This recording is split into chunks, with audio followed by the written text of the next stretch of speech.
Hi friends, good evening అండి. ఇప్పుడు మన సెకండ్ బ్లాక్ రెడీ అవుతుందండి. ముందుగా మన భోజనం నిండాలంటే ఇంటిలో సరుకులు కావాలి కదండి. మధ్యాహ్నం లిస్ట్ పెట్టాను మా వారికి, వస్తూ ఈ మధ్యాహ్నం సరుకులు తీసుకొని వచ్చారు.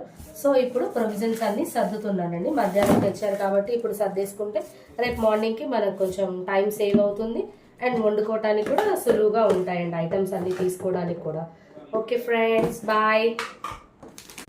ఎప్పుడు ఈ ప్రొవిజన్స్ సర్దటంలో మా పాప చాలా హెల్ప్ చేస్తుందండి నాకు. ఇప్పుడు తను ప్రొవిజన్స్ అన్నీ సర్దుతుందండి. ఇప్పుడు మా ప్రొవిజన్స్ సర్దటం అయితే అయిపోయిందండి. మా పాప మొత్తం సర్దేసింది. ఇప్పుడు నేను ఇవన్నీ కబోర్డ్లో సర్దుకుంటాను. అండ్ తాలింపు గింజలు మాత్రం నేను ఇలా 3 కలిపి మిక్స్ చేసి ఒక డబ్బాలో పెట్టుకుంటానండి. సరుకులు అన్నీ రాగానే ఈజీగా ఉంటుందండి. అండ్ ఎండుమిర్చి కూడా ఇప్పుడు ఇలా తొడిమెలు ఒలిచేసేసి బాక్స్లో పెట్టేసుకుంటుంటానండి. సో ఇంతే ఫ్రెండ్స్ ఇవాళకి.